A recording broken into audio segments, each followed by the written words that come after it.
Bem-vindos e bem-vindas a mais um CETECcast. Eu sou o Luiz, diretor de operações da CETEC.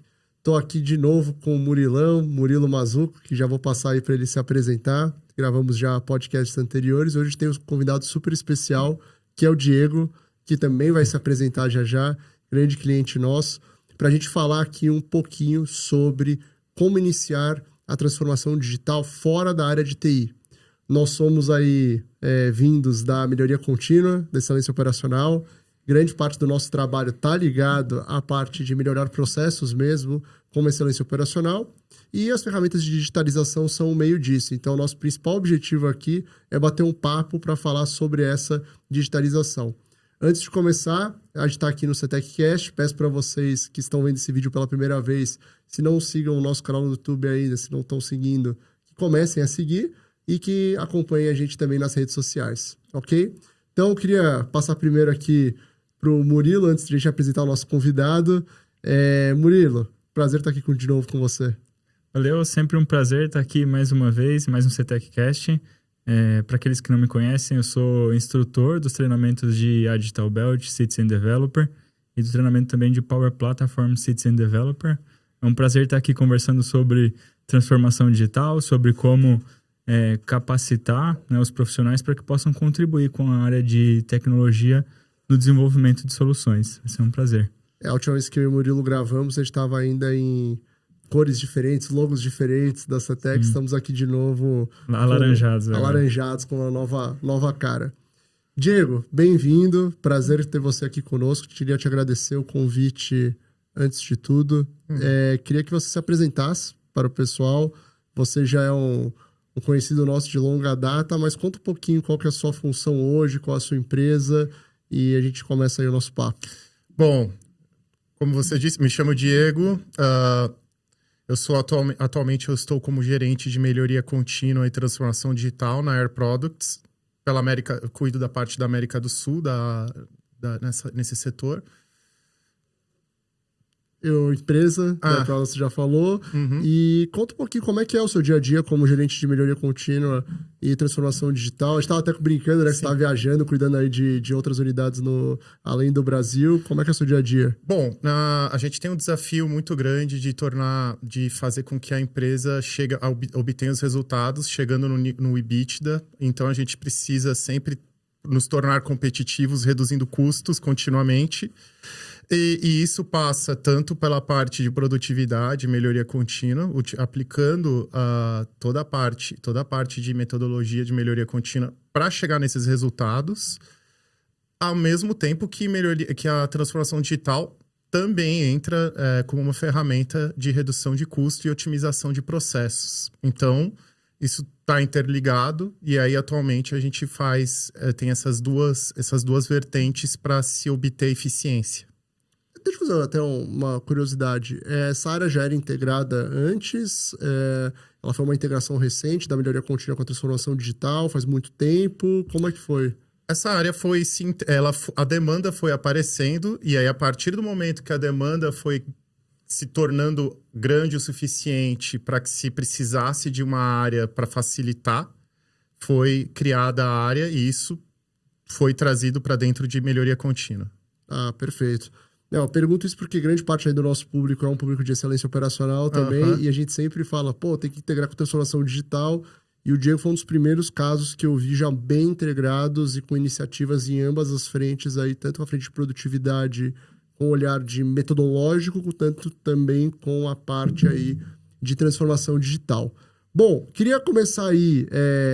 Bom, eu não me apresentei direito aqui, né? Luiz, sou diretor da CETEC, responsável aí por áreas de agilidade, inovação e excelência operacional para setores de indústria e também aí um entusiasta do que a gente vai falar um pouquinho aqui, tanto da formação do Digital Belt ou Citizen Developers, mas principalmente da digitalização fora aí das iniciativas de TI. E TI não é um vilão, a gente vai falar sobre isso. Tem muito assunto aí para a gente debater. Queria começar com vocês o seguinte, aí... pode começar o Diego, depois o Murilo fala um pouquinho. Por que hoje em dia, para vocês, digitalizar os processos não é mais opcional? Do ponto de vista de por que eu começar a criar um dashboard na minha área? Porque eu preciso digitalizar esses processos com as ferramentas que a gente vai comentar daqui a pouco, é algo que não é mais opcional? Bom, quando você fala melhorar, quando a gente fala em digitalização, a gente está falando cada vez mais as ferramentas estão integradas nos negócios, fazem parte dos negócios. Hoje, por exemplo, se você quer de repente fazer um trabalho de data analytics com dashboards, você tem que entender o que são esses indicadores, como é que se chegam nesses indicadores, que é para você agregar valor. E assim como quando a gente vai falar, por exemplo, de automação de processo, a gente tem que entender do negócio para entender como é que eu priorizo, o que eu vou priorizar, o que eu vou automatizar e como. Então, toda essa parte do desenvolvimento do desenvolvimento desse upstream é muito mais ligado ao negócio, é uma coisa que o negócio faz, está dentro do core do negócio. E se você criar, de repente, uma área totalmente fora para fazer isso, ela vai ter muita dificuldade, ela vai tomar um grande tempo para fazer todo esse discover. E cada vez mais as ferramentas estão mais acessíveis. Antigamente, hoje você tem ferramentas que são drag and drop, ferramentas que são low code, e é muito mais fácil você desenvolver a pessoa na ferramenta do que você trazer uma pessoa de fora para que ela entenda o sua dor e a questão do negócio. Outro ponto, que é uma dor que tem muitas empresas e nós, na Air Products também, as horas dos desenvolvedores são caras, né?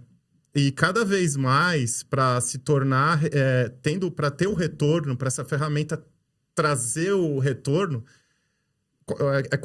qual o maior custo hoje de você fazer um desenvolvimento de um software? O maior custo é a hora homem do desenvolvedor. Então, cada vez mais, a gente reduz custo e viabiliza uma série de ferramentas, uma série de automações, quando você traz uma parte, reduz a hora do desenvolvedor, então você traz isso para dentro do negócio.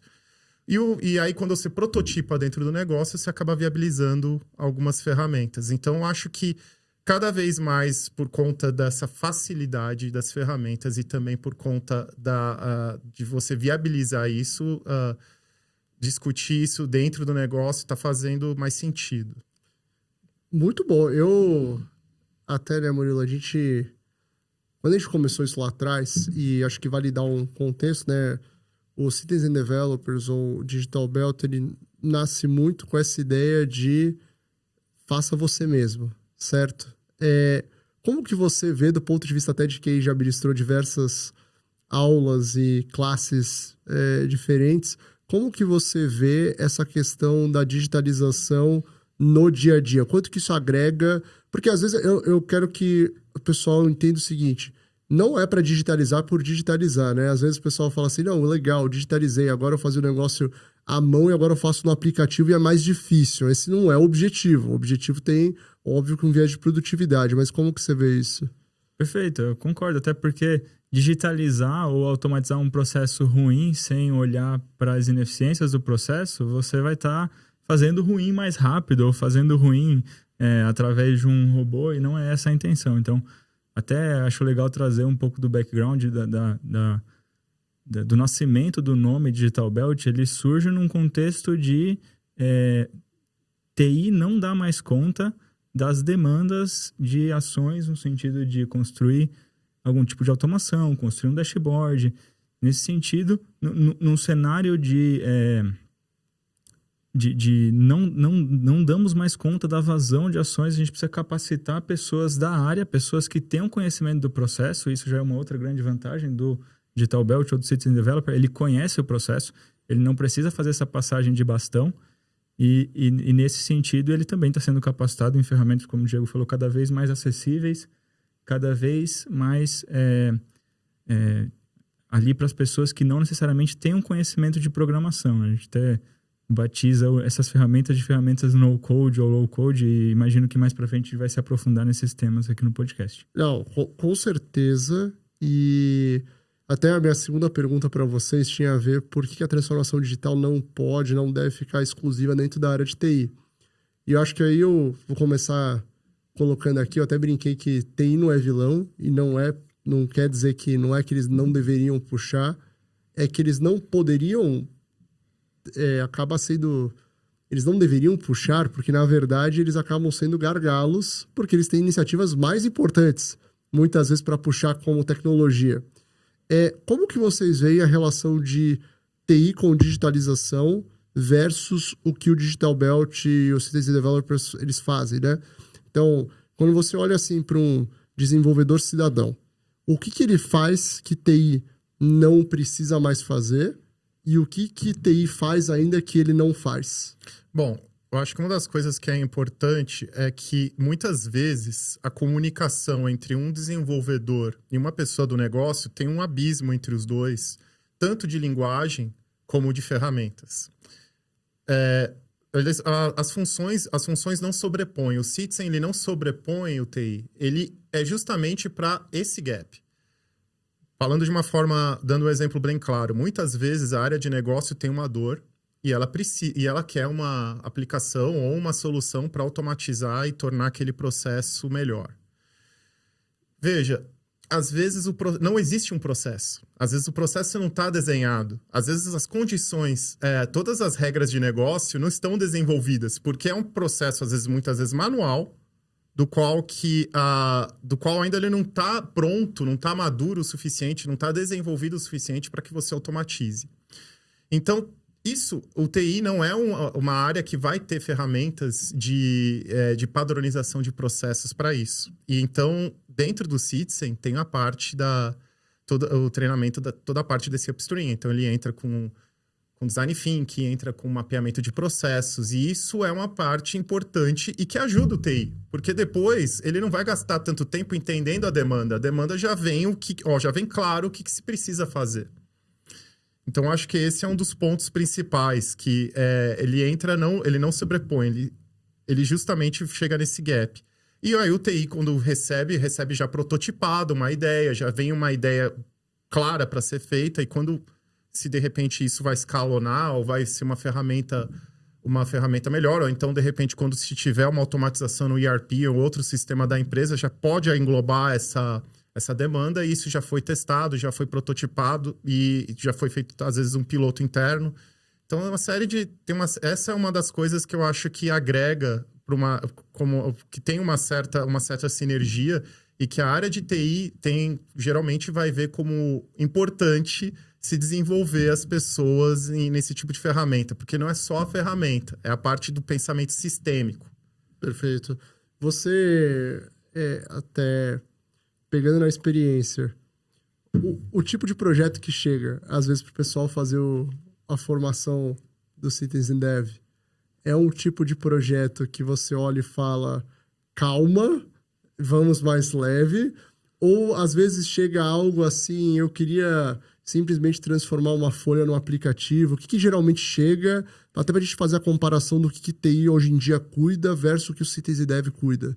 Perfeito, eu acho que existe uma distinção bem clara entre projetos de desenvolvimento de TI e projetos de desenvolvimento que cabem ao Citizen Developer. Esses projetos eles devem ser de menor complexidade, é claro que garantindo que haja algum valor agregado, mesmo que com menor complexidade, e cabe ao TI os projetos maiores, os projetos estruturantes, e o que chega normalmente são projetos de menor complexidade, e cabe também a gestão do programa que faça esse alinhamento de expectativas.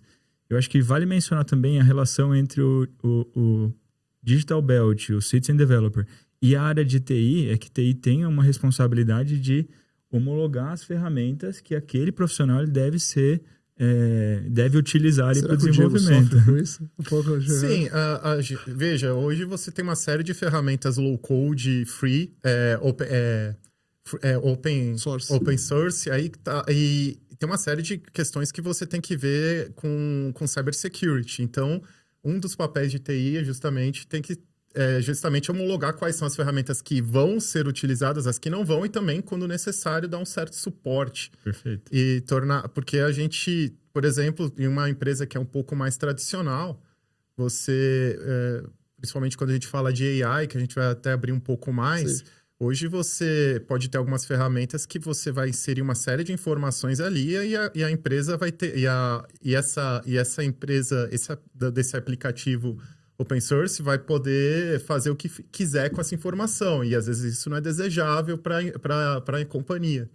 Então tem uma... E às vezes também tem algumas ferramentas que tem um pouco mais de ecosystem, que você tem uma série de opções aí para o próprio Citizen poder continuar o seu desenvolvimento. Então é uma coisa, é um assunto bem interessante isso, né? É engraçado, né? Porque às vezes a gente fica pensando e eu sempre brinco que quando você tá, dependendo do lado que você tá, você olha o outro como o vilão da história, né? E eu acho que a gente pode falar das ferramentas agora. E só um disclaimer para todo mundo sobre os termos, a gente acabou não falando tanto no começo. O que significa os Citizen Developers? São os desenvolvedores cidadãos que são pessoas de qualquer área, qualquer pessoa que pode ter essa introdução à digitalização. Então, a gente está falando aí de uma pessoa que trabalha no marketing, de uma pessoa que é empreendedora, de uma pessoa que trabalha no comercial, de alguém que trabalha na produção, de alguém que trabalha que vai aprender a usar essas ferramentas digitais para começar. E essas ferramentas, elas têm uma característica. Elas são no-code, muitas vezes até o Diego usou ali do drag and drop, né, que você simplesmente pega, arrasta e monta ali, ou ferramentas low-code. Aí, Murilo, eu queria que você desse só um rápido contexto. O que é uma ferramenta no-code ou low-code? É verdade que hoje em dia qualquer pessoa pode criar um aplicativo sem saber programar? Sim, é verdade. E cada vez mais a necessidade de saber programar para se utilizar ferramentas é dispensável. E a distinção entre os termos no-code e low-code vem justamente da necessidade ou do conhecimento na hora de fazer a programação. No-code é que não há nenhum tipo de desenvolvimento, né? Nenhum tipo de programação, de linguagem, e tudo é de fato selecionável e escolhido. E quando a gente fala de low-code, existe a necessidade de programação, mas ela é muito singela, ela é muito simples. A gente não está falando aqui de conhecer uma linguagem de programação nem nada desse tipo.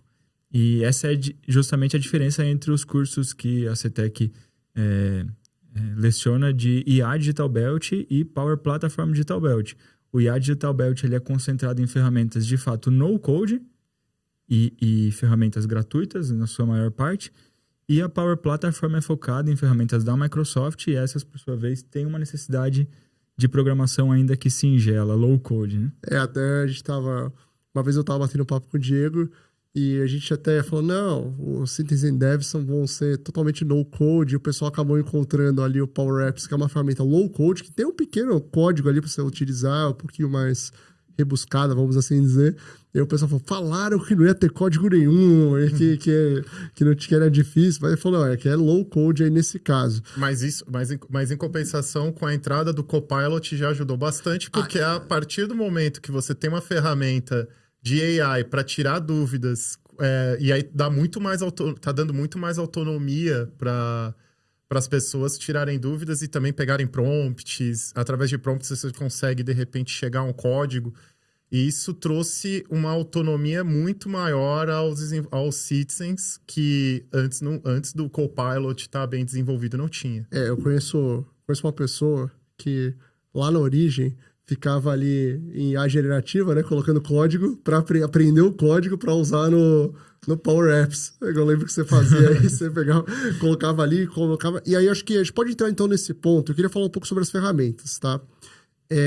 Quando a gente fala aí dessas ferramentas no-code, low-code, a gente tá falando de... Vamos começar aí pelo ambiente Microsoft da Power Platform. A gente tá falando aí de que tipo de ferramenta que faz o quê?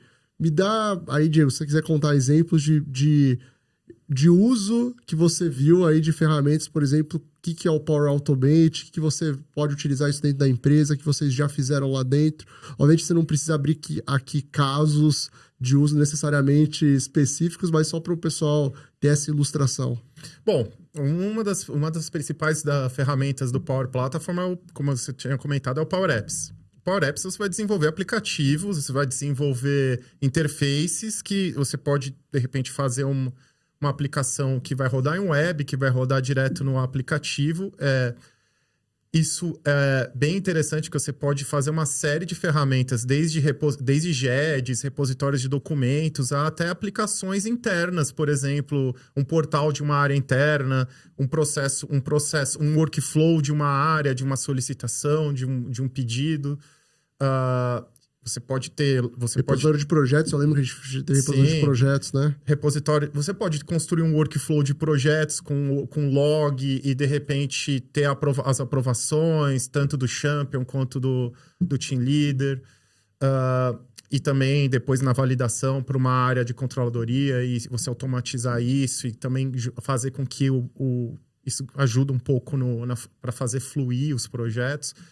Você pode, de repente, enfim, aplicações de sistema de gestão integrado. Isso, às vezes, é importante por questões de auditoria, que você precisa garantir a rastreabilidade das atualizações de documentos e dos versionamentos. O Power Automate, ele pode se construir, pode fazer robôs através do Power Automate, você pode construir RPAs e também você pode fazer as automações por debaixo do capô ali da aplicação. Então, o Power Automate é uma ferramenta quase transacional dentro do Power Platform. E aí você tem uma série de coisas ali, uma série de conectores ali dentro, que cada vez mais tem conectores novos e que você pode, que vai tornar mais fácil você construir essas automações. Outra ferramenta que eu acho crucial é quando a gente fala de Power BI, né? Power BI hoje é uma das principais, é das ferramentas mais usadas de Data Analytics. Você pode criar dashboards, e com isso você reduz tempo de reportes, de construções de relatórios, você consegue criar APIs direto, trazendo automaticamente informações de cubos, ou então informações direto de relatórios de SAP, aí com atualizações diárias, e aí com isso você consegue estar acompanhando a evolução desses indicadores sem ter alguém que antigamente a gente gastaria horas de trabalho com assistente, ou às vezes com estagiário, ou com um analista, de repente, consolidando essas informações. Eu acho que você pegou no ponto principal do Power BI. É muito legal o que você está trazendo, porque às vezes eu vejo que a galera fala assim, eu já vi, Murilo também, gente que tem um Excel, que você olha ali o gráfico no Excel e a capa no Excel, você fala, caramba, parece um Power BI. Só que o Excel, ele é estático. E aí você sempre vai precisar realimentar a base de dados, recalcular aquilo. E você trouxe um ponto que é real time. Se você cria o Data Lake ali, é muito mais rápido fazer ali o Power BI. Ele traz o report muito mais rápido. Acho que esse é o principal ponto. Preciso da informação agora.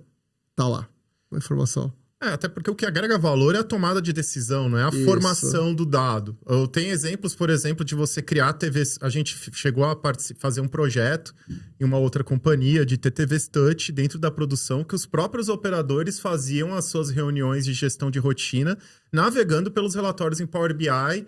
E eu não tinha mais horas, eu tinha, de repente, mais de 2 pessoas que ficavam gastando horas gerando reports.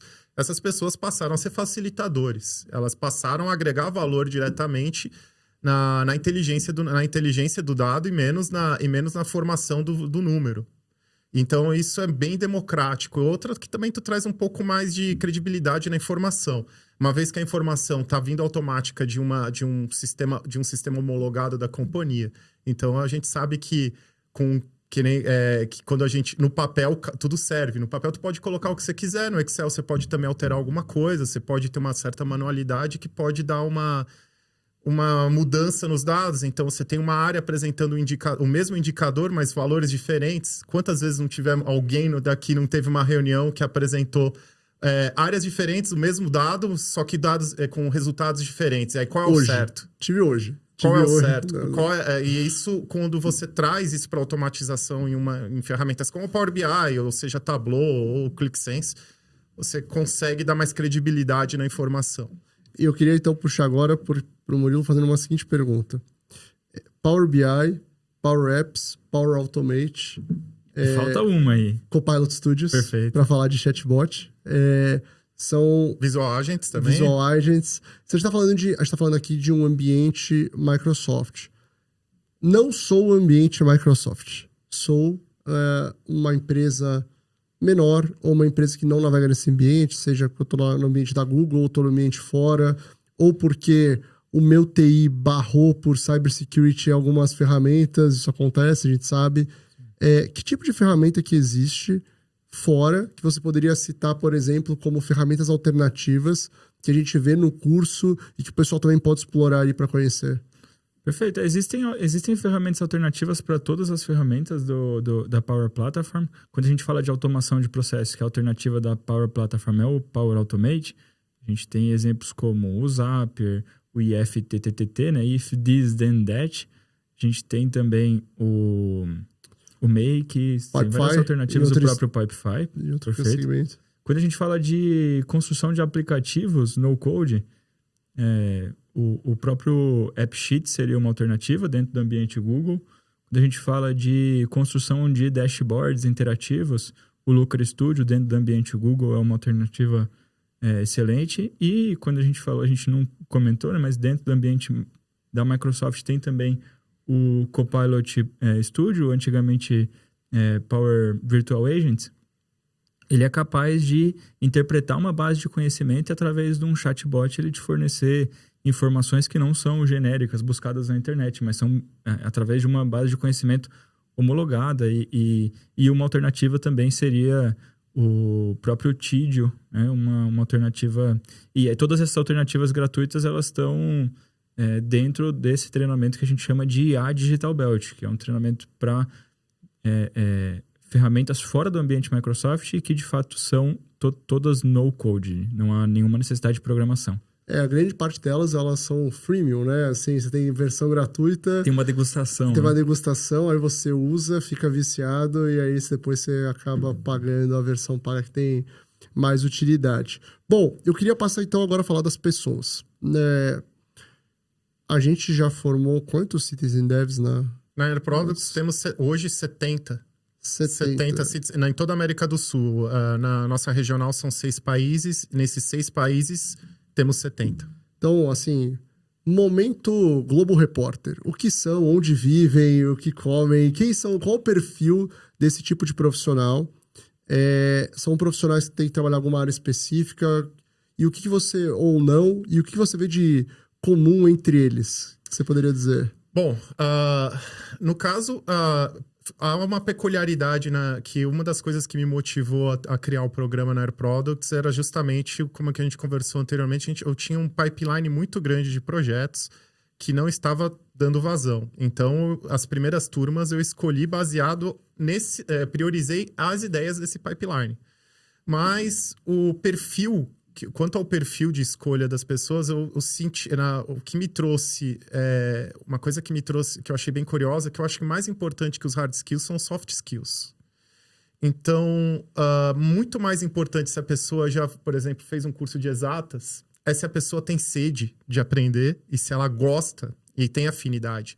Porque às vezes a gente tem alguma pessoa de exatas que está num momento de vida que ela não está muito interessada em ter a dor de cabeça, em ter aquela dorzinha de barriga de não entender aquilo e ter que correr atrás de um vídeo no YouTube. Então, a gente quer a pessoa inquieta, a gente quer a pessoa que queira aprender, que gosta, que tenha curiosidade. E o que foi surpreendente é que as pessoas... há um interesse muito grande dentro das pessoas, nas pessoas na companhia querendo participar do treinamento, porque tem muita gente que gosta desse tipo de coisa. E não importa a área, você tem de pessoas de produção, pessoas no marketing, pessoas no CSC, pessoas em supply chain, sempre buscando esse tipo de perfil. Então é óbvio que a primeira coisa que a gente fez é bolar, antes de escolher... definir alguns critérios de soft skills, que é justamente isso, e depois as ideias. E aí as ideias que estiverem mais priorizadas e mais com potencial de ganho rápido, aí a gente encaixa a área e esse perfil de soft skills. Eu queria até puxar nessa linha. Já teve algum caso que te surpreendeu, assim, olhando em sala, que você olhou e falou assim, poxa, eu tô vendo aqui pessoas com formações que não era o que eu imaginava, muito na linha do que o Diego falou. E eu tenho um testemunho que é muito interessante. Se você não tá com vontade de aprender, essas ferramentas, é difícil acompanhar. Porque você piscou, mudou a tela ali, o pessoal tá... se você vai entrar mais ou menos no curso, não é o ideal. Você precisa entrar realmente ali para fazer. Isso muda o jogo. Eu sou prova viva, fui aluno também, e depois que eu fiz o curso, assim, a minha produtividade, ela cresceu muito, muito, assim, é outro patamar de produtividade. Você teve alguma surpresa já com o perfil, ou você vê algum perfil mais recomendado? É claro que quem vem do mundo de exatas ou quem tem uma familiaridade com Excel, com conhecimento de base de dados, vai ter uma facilidade. Mas assim, eu vejo que de fato as soft skills, como o Diego falou, é o mais importante. É uma pessoa inquieta, uma pessoa curiosa, uma pessoa que tem a vontade de fato conhecer uma nova forma de como resolver os problemas. Esse é o perfil ideal, porque o curso, ele vai plantar uma semente, mas a semente ela precisa ser regada para germinar e gerar ali de fato um citizen preparado para lidar com todo tipo de problema. É uma trilha que prevê, em muitos casos, uma condução de um projeto assistido, mas a ideia é que esse profissional ele seja um profissional que possa conduzir várias iniciativas de digitalização. Então, acho que, de fato, o perfil ideal é um perfil de uma pessoa inquieta e preocupada, e qualquer pessoa com essa soft skill, independente de ser de exatas ou de humanas, ela vai conseguir lidar muito bem. Beleza. Agora a gente vai passar para um momento aqui que eu chamo... Vamos colocar o chapéu ali do tomador de decisão no momento zero aí dessa jornada. Quero começar a minha jornada de transformação digital dentro da minha empresa. Sou um gerente de programa de melhoria contínua, um Master Black Belt, ou sou um gerente de operações, ou sou um diretor que cuida aí de transformação no geral. E eu quero olhar e falar assim, eu preciso começar essa jornada de digitalização além de TI de maneira prática. Qual que é o primeiro passo? Assim, o que você recomendaria? Porque estamos na 5ª turma já e existem aprendizados. Aí, conforme vai passando o tempo, você pode olhar para trás dessa jornada e falar, a gente acertou aqui, errou aqui, ajusta aqui. O que você entende que seja o primeiro movimento que o pessoal precisa fazer? Por onde começar? Se você, olhando para trás, falaria assim, eu começaria por tal e tal e tal ferramenta para dar uma base ou não, faria algo mais completo? Como que você iniciaria essa jornada? Bom, eu acho que às vezes tem muitas similaridades com programas de Lean Six Sigma. Muitas vezes, uma das coisas que eu acho importante é que você crie um programa que... O primeiro passo é gerar que esse programa tenha saídas, tenha como entregas projetos que vão agregar valor na companhia e vão engajar os champions da companhia. E aí você vai ter stakeholders dentro da companhia que vão incentivar cada vez que o programa cresça e tenha mais. E esses stakeholders vão começar a trazer pessoas dentro da área deles para fazer parte desse programa. Então, um bom pipeline com ideias, propostas de projetos impactantes é uma das coisas que eu recomendo, que eu acho que é uma chave de sucesso. Uma outra coisa que eu entendo como chave de sucesso é você trazer ferramentas ou seja, você tem um pacote de ferramentas dentro do programa que vai possibilitar dar robustez a essas ideias. Então, se é uma suíte, são as soluções Microsoft bacana, então que estejam disponíveis para essas pessoas, ou não, então que outras ferramentas estejam disponíveis para essas pessoas. E depois, escolher o perfil, ficar atento no perfil das primeiras turmas, para que sejam pessoas que tenham esse perfil de soft skills e que tenham essa inquietude e que tenham esse compromisso em construir a ferramenta depois do que terminar que vai terminar a onda, que tem esse deploy e que continue administrando a ferramenta, porque a ferramenta por si só publicada, ela não vai agregar valor, não necessariamente ela vai resolver o problema. Você vai precisar continuar administrando essa ferramenta para que tenha aderência nas áreas, porque muitas vezes você pode criar um aplicativo ou então criar um workflow de projetos que seja, e as pessoas não entram na aplicação, e aí esse projeto simplesmente é uma ótima ideia que fica ali parado e se torna como um quadro na parede. Então, é importante que essas pessoas tenham esse ownership. Ou seja, a gente está falando de ter os problemas certos no começo, as ferramentas para esses problemas e escolheram bem a primeira turma. Eu até colocaria um ponto adicional, que é um caso para mim interessante de vocês e de outras empresas, que é o apoio da liderança. Ali, principalmente o apoio da alta gestão. Quando aparece um vice-presidente, um country manager, um diretor e fala, pessoal, isso aqui para mim é prioridade, muda o jogo, né? Assim, a gente consegue perceber que aquela pessoa que estava 80%, ela vai fazer 100%, aquela pessoa que tá 50% não vai nem entrar, então acho que já entra um pouco nessa linha. E a gente faz, né, com vocês a seleção de temas desde o começo ali, justamente com esse escalão um pouco mais alto, certo? Sim, no nosso caso, foi bem curioso, porque foi um country manager do Brasil e Argentina que foi o primeiro, o champion master do programa, né, que foi quem comprou. E passado alguns meses, ele acabou sendo promovido a vice-presidente da da América do Sul, e aí aí ganhou mais força ainda, então passou a patrocinar ainda mais forte o programa. Mas veja, isso já é uma baita de uma força. Mas isso, às vezes, por si só, não garante. Por quê? Porque, às vezes, uma pessoa que tem um cargo muito alto não vai ter... pode dar essa... no nosso caso, não é o nosso caso, mas às vezes eu vejo em outras empresas, ele vai dar esse start, vai dar esse patrocínio muito forte, mas ele não...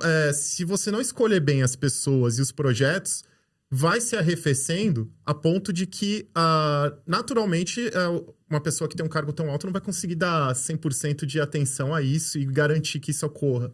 Então, o champion é crucial para que o programa aconteça, mas se você não, como diria um poeta baiano, pau que nasce torto nunca se endireita, né? Então, se você não garantir que o programa de fato agregue valor, não tem champion que segure. Eu concordo. E como é um programa descentralizado, vai das pessoas, se você não consegue ter aquelas melhores pessoas selecionadas no começo, realmente isso pode matar um pouco do programa. Eu queria olhar pelo viés agora das ferramentas. Se você tivesse que recomendar ali algumas ferramentas de início para o pessoal iniciar a jornada, quais ferramentas você recomendaria? O Power BI é a ferramenta do momento, né? Todo mundo conhece o Power BI, sabe o que o Power BI é capaz de fazer, mas a ferramenta que eu recomendo, eu acho que é a ferramenta que muda o jogo, é o Power Automate. Porque ela é uma ferramenta muito versátil, ela é capaz de fazer automações rodando na nuvem, é capaz de fazer automações rodando na máquina, é capaz de ser integrada a outras ferramentas, como, por exemplo, eu clicar num botão dentro de um dashboard publicado e esse dashboard ele ser compartilhado com um grupo de stakeholders. Então, eu acho que essa é a ferramenta mais versátil. E, claro, o Copilot é a ferramenta que vai permitir que você conheça as demais ou se aprofunde nas demais de uma forma menos burocrática, eu diria. Perfeito. Acho que vale até citar, né? O Copilot é a ferramenta de IA generativa da Microsoft, que, assim, já está integrada às ferramentas de Power Apps, Power Automate. E esses dias eu estava até no Power Apps e falei assim, eu quero que você crie um aplicativo para mim que faça isso, isso, isso. Ele já começou a montar. Eu falei, gente, eu tô chegando no nível de preguiça já aqui que qualquer um vai criar um aplicativo mesmo muito rápido. Então é uma ferramenta muito boa. Bom, indo para a reta final aqui do nosso papo, uma vez o Diego me mandou uma mensagem antes de começar uma turma, ele falou o seguinte, cara, a gente precisa incentivar o pessoal a mostrar os ganhos dos projetos que eles fazem. Porque às vezes o pessoal não consegue, não presta atenção em mostrar quais são os reais benefícios dessas iniciativas, o que mudou o jogo dentro da empresa. A gente sabe que iniciativa boa é aquela que traz retorno para a empresa e assim ela se sustenta.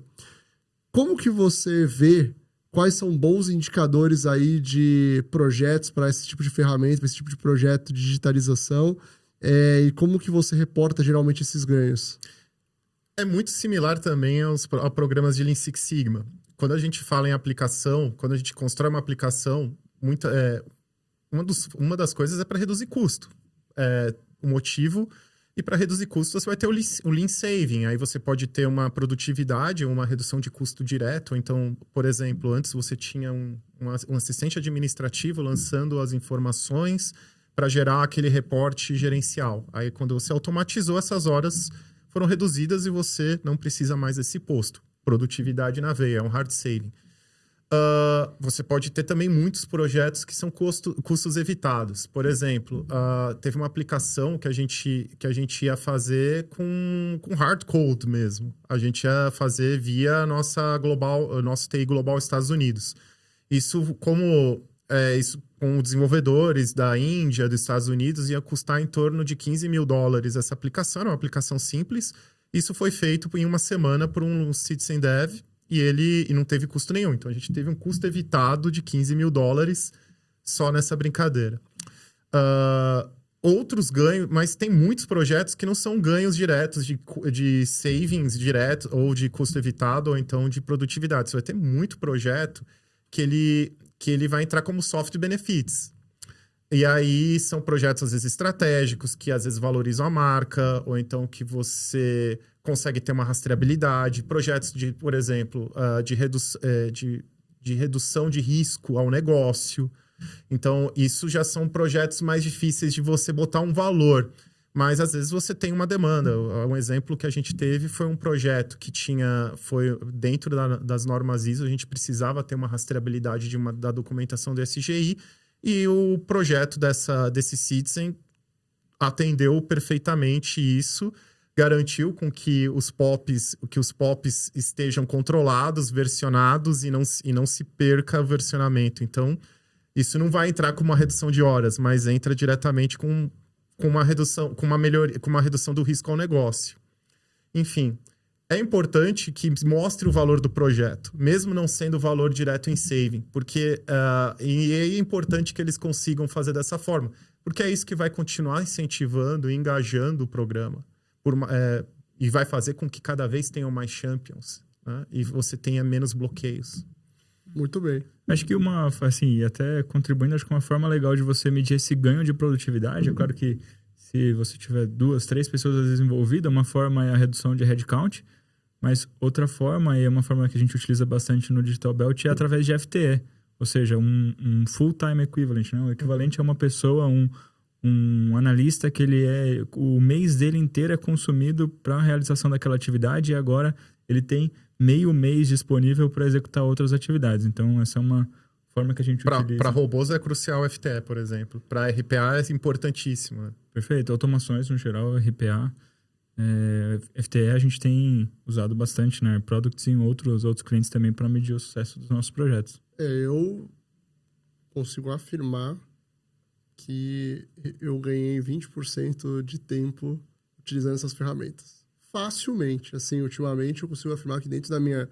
Desde uma IA generativa até um automate, uma aplicação, eu consegui ganhar 20% de tempo ali com alguns tipos de atividade que eu realizo que me liberou ali para conseguir fazer outros tipos de atividade, porque isso foi fundamental. Bom, eu queria, para fechar, escutar de vocês aí uma dica prática, agora pensando não só em empresa, que a gente já falou, mas na pessoa física. Quero começar essa jornada amanhã. Gostei disso aí, preciso começar. Se tem algum livro, se tem alguma coisa, a gente já falou aqui, já fez o nosso jabá do curso para assistir ao curso, mas queria ir um pouco além. O que vocês recomendariam para essa pessoa? Exemplo, quero começar a estudar programação. A gente tem aí a Crespo, a gente sempre fala de Python muito grande, mas que já é um tipo de código, já é uma outra história. Mas eu quero começar a entrar nesse mundo. Por onde você começaria? Bom, tem muito material na internet. Aí se for para, de repente, querer entender os códigos, eu acho que dá para você... Tem uma série de tutoriais, tem muitos treinamentos EADs, que dá para você conseguir fazer um start. E aí é focar no que é o seu problema para você buscar. Porque dentro de uma jornada de Citizen, você vai ter tanto a parte das ferramentas, mas como você vai ter a parte do upstream. Então, uma das ferramentas que eu gosto muito de gestão de projetos é Kanban. Então, você tem o famoso livro azul do David Anderson, que é um livro que eu gosto muito. Também gosto. Que vai te facilitar para a gestão de projetos. Você vai ter o Lean Inception, por exemplo, que aí vai entrar também nessa parte do começo da ideação do projeto. Então, você tem uma série de... várias alternativas para buscar. O importante é você ver onde você quer começar primeiro. Perfeito. Você? É claro que você já falou do Jabá, né? Mas eu não posso responder outra coisa senão fazer o IA Digital Belt ou o Power Platform Digital Belt. Mas uma dica prática seria buscar, e existem buscadores na internet disponíveis gratuitos, uma inteligência artificial pronta que desempenha aquela atividade que você precisa. Tem um site que agora está bem popular, chama There is an AI for that, ou seja, existe uma inteligência artificial para isso. Você coloca qual atividade, como por exemplo, conduzir um podcast, montar a pauta de um podcast, e lá você vai encontrar muito provavelmente uma inteligência artificial que já faça aquela atividade. Então você não precisaria personalizar um chat Será GPT. Que foi utilizada por hoje? Vamos deixar no ar. Vamos deixar no ar. Deixa o pessoal comentar aí o que eles acham. A gente tem até um case na Air Products de uma pessoa que desenvolveu, antes de participar do Citizen, ela já desenvolveu o aplicativo dela, aprendendo através de Copilot, e o aplicativo dela já estava posto em marcha quando ela participou do treinamento. Aí a pessoa voou também. Sim. Do meu lado, obviamente, estamos aí, até olhando ali para a câmera, com turmas abertas todos os meses, tanto do IA Digital Belt quanto do Power Platform Digital Belt. Sempre turmas aí abertas, inscrições. Pode falar, pode pedir um desconto que a gente dá também. Fala que é culpa do podcast. A gente sempre tem aí turma aberta olhando para essas duas frentes. E eu recomendaria também que olhasse muito para esse viés de gestão de projetos, de Kanban, de Design Thinking, porque isso também é o começo aí dessa jornada. A partir disso você tem a ideia que você está criando uma ideia boa, realmente, e não necessariamente você está criando aí algo que não agregue valor. Do ponto de vista aí da digitalização, tem muito vídeo aí disponível para vocês verem também. Tem muita videoaula que vale a pena fazer se vocês não estão aí dentro de um curso. E, principalmente, pratiquem. Eu estava percebendo esses dias, eu fui desenvolver algo no Looker Studio, eu fiquei enferrujado porque eu não estava usando nos últimos 2-3 meses desenvolvendo um novo Dash. A partir do momento que eu peguei de novo, a coisa já deslanchou. Então, se vocês colocarem, que nem o Diego falou, a roda para girar, às vezes a pessoa não precisa ali de muita coisa, já são ferramentas que você consegue evoluir muito bem. Diego, obrigado aí pela presença desse papo. Somos fãs aí da iniciativa Air Products. Diego é um parceiro de longa data. Acho que ele foi aqui até humilde aí dentro das iniciativas que estão conduzindo. O programa lá tá muito, muito legal. Já foram o quê? 5? Quantos projetos? Estamos com 5 turmas. Já foram 5 turmas, 70 pessoas. A gente já está chegando com essa turma nova, mais de 30 projetos. E a gente está falando aí de Brasil, Chile, Argentina, Peru... Equador, Colômbia. Eu sei porque a gente faz a turma, cada um tá num horário, assim, né? O pessoal fica brincando, outros tomando café, outros estão almoçando, então é muito legal. Obrigado aí pela parceria, por ter vindo. Murilo, obrigado de novo aí por estar conosco. Um E Murilo, que é um dos instrutores aí do nosso Digital Belt, então quem eventualmente for fazer vai ter contato aí com ele. E para fechar, siga nas nossas redes sociais, nosso Instagram, a gente sempre divulga coisa lá, nosso LinkedIn, tem muito conteúdo, nosso blog também, a gente coloca muito artigo lá dentro, e o nosso canal aqui do YouTube, que sempre tem um vídeo novo para vocês. Valeu, pessoal!